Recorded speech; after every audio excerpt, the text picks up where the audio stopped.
Hello, you wonderful people, and welcome to another episode of Natsu Comic Book. This being a show where I talk about TV shows that are adaptations of comic books. For today's episode, I'm going to talk about the finale, but I'm just going to label it as the season finale of The Fragrant Flower Blooms with Dignity. Great episode, a beautiful episode. A lot of really interesting things went down in this episode, so let's break it down. Well, first and foremost, I love that we kind of have that code opening isn't the right word. I think it technically did count as a code opening, but just kind of like that almost in media res thing of like, okay, we start with them already at the festival and then we rewind to the ending of last episode where Rentaro was like, I have to talk to her about this. And he calls her, which even he's like, this is the first time I'm doing. Once again, I remember being so young and like being so nervous to call the person that you have feelings for. It's such a young love thing, and it's so beautiful and cute, and you're just like, I remember those moments. I remember that moment of like the butterflies in your stomach and being that person who is like, oh, making the choice to be the first one to call. It's a lot, but especially for Rentaro, and I thought that was so beautiful for that realization, because I'd never even thought about that, for them to kind of point out. I was like, oh, it really is the case. He's never been the first one to call. So I thought that was beautiful. And he kind of apologizes. Well, first and foremost, he talks about how much fun they had together, but then he also apologizes for how much, like, he kind of dumped that all on her. But he's like, I would like to, if you can make time for me, I'd love to talk to you about it. And she's like, okay, but can I be the one to decide where we meet up? And so she chose the festival, because I think she wanted it to be like a very special moment. She didn't just want it to be like an everyday thing, like hearing what he had to say and feeling what she's feeling. It's all happening at once. So I think for her it was important, like it's such a festive event, and so they go and have fun, because obviously she saw how nervous he was, so she wanted to kind of ease him into this. So they're going around eating a whole bunch of stuff, having fun, and ultimately they sit down, because he's like, well, for one, I need to sit down, kind of collect my thoughts. But then he's also worried, like, oh, you're walking around a lot, could your feet hurt or anything? It's like, no, I'm good. And so he ends up telling her, like, he likes her, because he's like, and I love that line where he's just like, I know I'm being extremely selfish. It's been this continuous thing with Rentaro, where it's just like he has a lot of self-doubt about himself, where he feels like, oh, it's probably wrong of me to like do this, and selfish of me to be like, basically I want to spend more time with you. He's like, the thought last episode when I thought about, wow, like this fun we're having will end, and it's just like, I don't want it to. I want us to hang out more, and it's and he's like, if going out with someone means that person gives you courage and joy, then it's like, then I want to take that leap. Like, I have feelings for you. I want to spend more time with you. And I just thought that was beautiful. And like, I've told, and that's been a recurring thing about Rentaro, where he just feels, I always go back to that line from his mom, where it's like, he never asked for anything, but he's been a little more, not selfish, but willing to kind of step out on that ledge more and more, because he's been such a like introverted character for so long. Even before like we got to know him at the beginning of the series, but even the flashbacks, knowing where he came from and people's misunderstandings of who he is, it made him turn inwards. But he's become more and more, in this, like, for the sake of this story, he's been blooming more and more. And not just him, he's helped, like, the people around him have bloomed as well, and they've helped him bloom. It's been this very symbiotic relationship that each of them has kind of helped each other grow and kind of come a little more out of their shell in their respective regards. So I just think that's so beautiful. And just like I said, just him thinking it's kind of selfish that he's burdening her with this, but he's making it clear how he feels. And I love this episode coming like full circle in so many regards, but like kind of also inversing a lot of stuff too, kind of getting like, the vice versa of other things. It's so beautifully constructed in that regard, where Karuko like accepts like hearing his confession, and then she tells him like, right, let me tell you my side of things. And she's like, yeah, the first day we met. And he's like, oh yeah, the beginning of this series. And she's like, that's actually not the first time we met. And he's like, what? And I love when he's like, wait, give me a second. I'll try to remember. She's like, it's actually okay. She's like, I'm actually kind of perfectly fine with the fact that you don't remember. Because I think on some level, it kind of makes it that much sweeter. Because for her, it's like, it just proves who Rentaro is. Like, setting the stage for it was, she said she didn't go into it, but she said she was going through a lot around that time, and she just happened to pass by his family shop, but it looked so warm and inviting. She went inside and she sat down to eat some of the sweets, and it was delicious, but like she started tearing up because that's why I'm wondering. I'm like, is it some family stuff? Because later on there's a line of dialogue where she's like, oh, the hospital visit went pretty long. I'm like, oh, it's so much, maybe someone in her family is sick, and all that was compounding upon it. Because she said, you saved my life, because I guess she might have been in a very dark place at the time, but like she was just walking, because she's like, I forgot my umbrella, I forgot my scarf. It was winter, so it's snowy and everything. So, but Rentaro went over and talked to her. We don't know exactly what he said, and maybe we would eventually, later on in the story, go back to that day.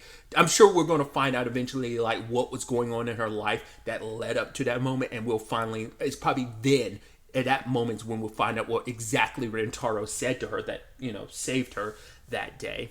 But essentially, for her, it's the reason why she's kind of perfectly fine with Rentaro not remembering, because not that it didn't matter, but it's because Rentaro is Rentaro. She's like, it didn't have to just be me. If it was anyone else, you being you would have easily done that for any other person you saw in that situation, because that's the type of person you are. So for her, it's like, it's fine that you don't remember, because like that's just who you are. It wouldn't be that big of a deal to you, but it meant the world to me. It had the largest impact on me.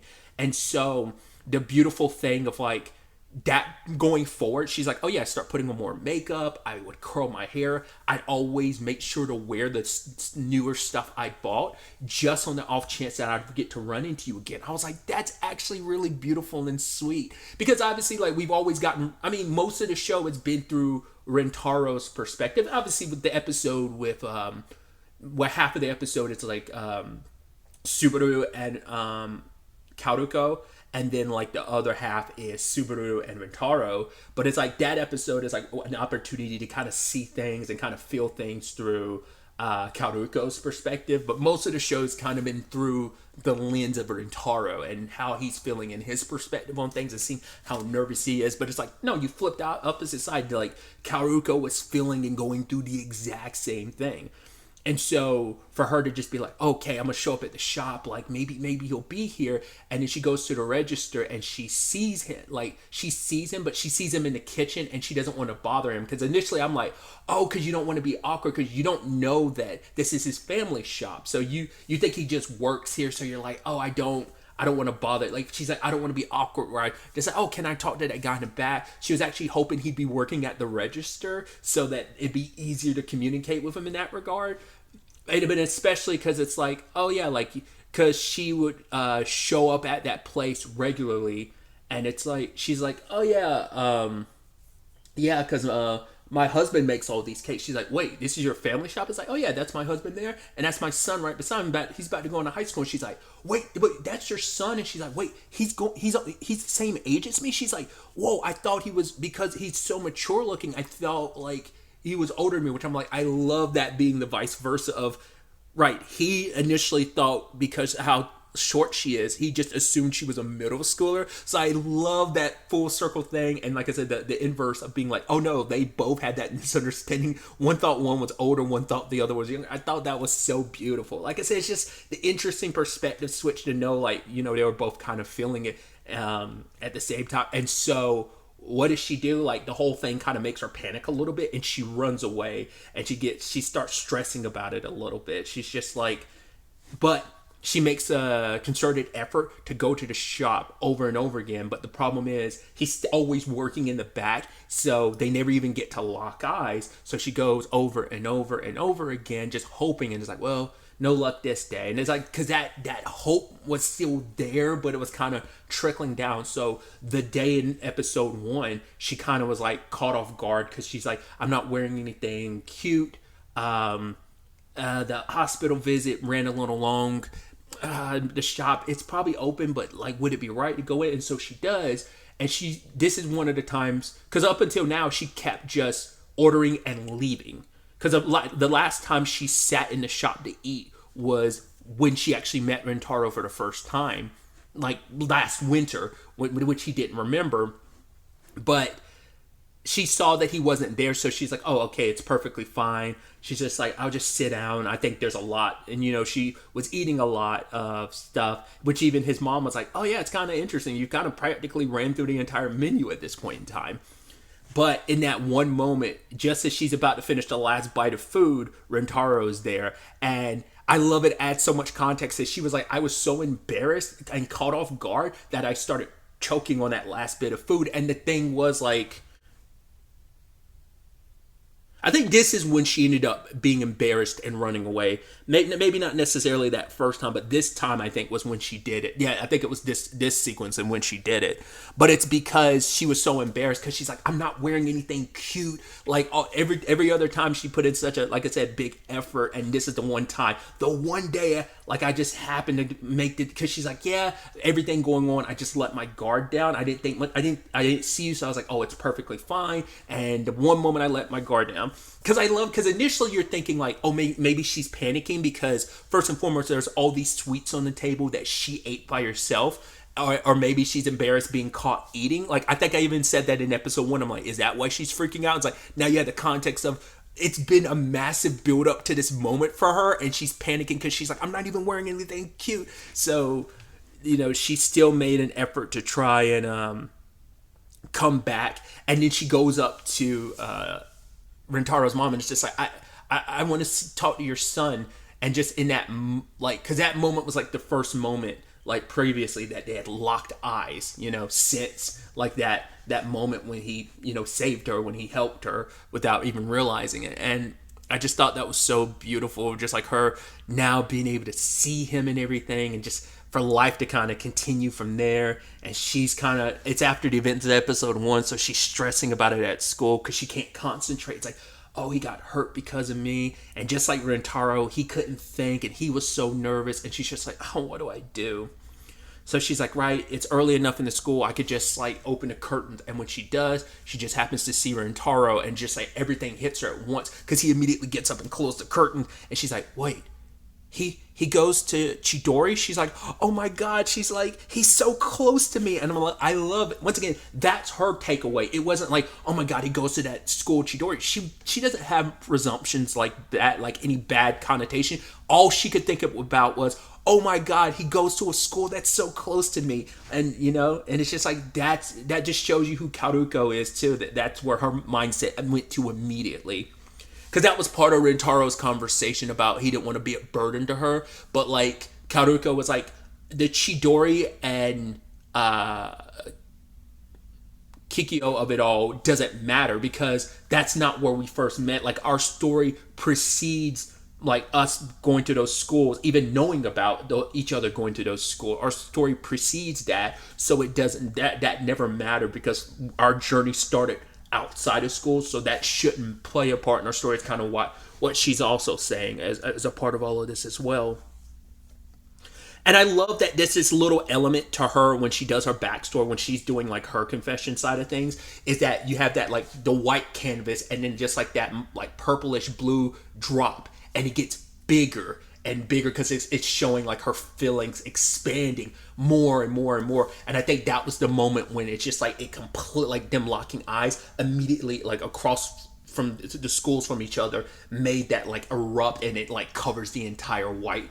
It's her feelings blossoming in that moment. I just thought that was so beautifully done and stylized in that regard, and just like that interval like element just being like placed throughout her story, I thought was so beautifully done.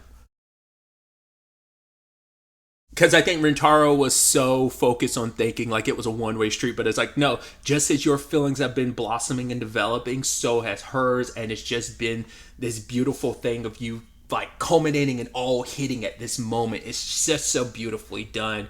And for like, her to get up and say like, right, essentially thanking him for his confession, and the fact is the joy and courage that he basically gives her and brings towards her, she's very appreciative of. And it's just kind of like, I'm butchering the phrasing of it, but essentially like obviously she's reciprocating the feelings, and it's just kind of like, I'll be in your care going forward. And it's just kind of like accepting both of each other's feelings, and it just being that moment the culmination of everything in that moment being where the season ends. And it's so beautifully done. And the little, I don't know if vignettes would be the right word, but the little photos and moments we see, I don't know if those are like future moments, but I mean, obviously it's leaning into like what we see with Rentaro at one point in the kitchen studying. We even see Karuko hanging out not only with Subaru, but more of her friends. Because I wonder if like, just like Rentaro's gotten closer to like Usami, Yorita, and Saku, I think not only has it made Subaru also blossom a little and grow and become, and I think it's helped deepen Karuko's friendship with her, because now like her and Subaru get to like be a little more open, not only just with each other but other people, and we see that with them hanging out with a whole bunch of people, because we don't like. There's a lot of people that gravitate towards Karuko, maybe even Subaru too, but like I don't know if like Karuko's always kind of like maybe kept to herself. Once again, there's so much. And this is, I'm sure, part of that journey too, where it's like we as the audience have spent so much time learning about Rentaro that maybe going forward, like if there's a season 2, I could definitely see the story pivoting where we learn so much more about, like maybe we could get the flip side of it where like that season is a lot of like Karuko and her life, because we don't really know all that she's going through. And like I said, this teases a little bit at the end to be like, yeah, there's so much we actually don't know about Karuko's life. We know so much about Rentaro's life because his life has been our POV for so much of the story, like I've said. So I just thought that was just beautifully done. So I'm assuming those vignettes, like I said, I don't know if vignette's the right word, but some of those segments at the end, I'm sure those are future storylines to be adapted. Maybe they're just stuff for the anime to represent like, you know, things going forward. But obviously there's still so much more story to tell, because at the time of me recording this, because obviously like the season finale dropped today at the time of me recording it, at least here in the US. It's been done for probably quite a few weeks now, maybe even like maybe a month or two internationally, because once again here in the US it didn't start till like early September, getting released here. So because I think by the time it was released here in the US, started getting released here in the US, it was already in like maybe episode 10 or 11 had already come out, I think was coming out. So it was pretty deep in the season by the time it started here in the US. So, but it's been a while, so there's still been no announcement, but maybe like they're waiting until it finishes in here in the US to kind of make a decision on whether there'll be a future season or not. But like I said, there's plenty of story. Looking it up, basically this season ends basically at chapter 40. So this is like, we're still early in volume 6. At the time of me recording this, there are currently 169 chapters published. So there's so much left to adapt. So there's still quite a few seasons you could still get out of this.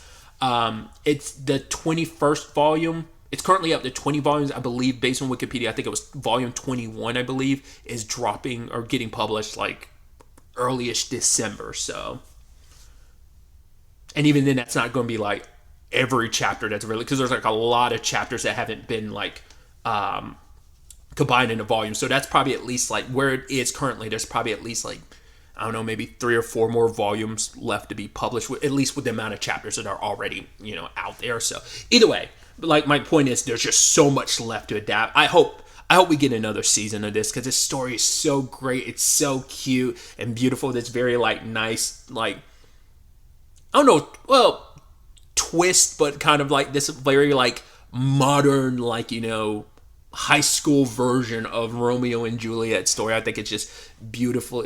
I don't know if that was like the main inspiration for Saka Mikami, the mangaka. I don't know if that was like in their mind as kind of like a basis of they wanted to do something Romeo and Juliet-esque, because it's definitely, the parallels are there, but I don't know if that was necessarily in their mind while they were crafting the story. But it's definitely very beautiful. I've kind of gotten spoiled on one thing. I don't want to say it for anyone that's not read the manga. Once again, I haven't read the manga either, but it was just something I got recommended to me because I think I'm watching the show and it got put in my algorithm. And because of that, I saw like a future thing in the manga, and I was like, that makes a lot of sense.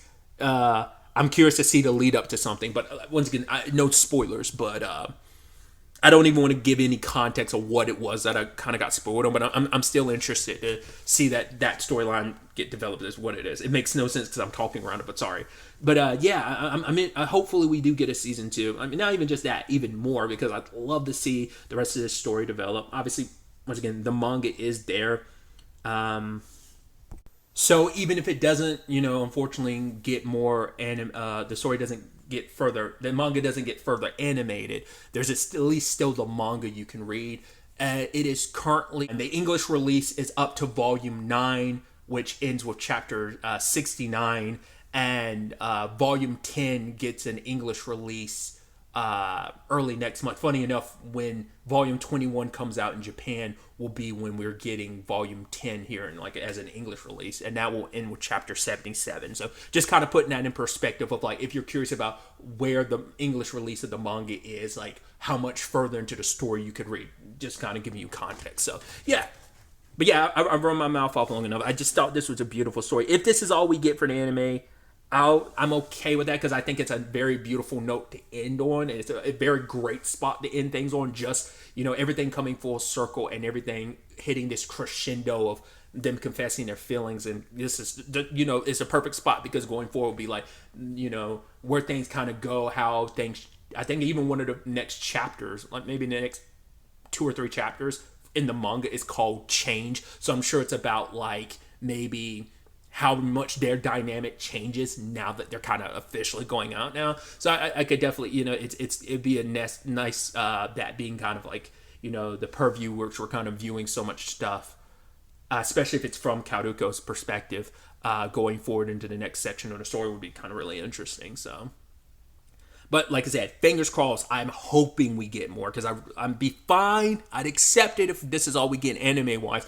but I want to see more of the story get animated, because I think it's just beautifully animated, and it's just so bright, and just like this, like how this anime just sparkles. It's so just beautifully done, and just I'm a sucker for, once again, young love, just love in general.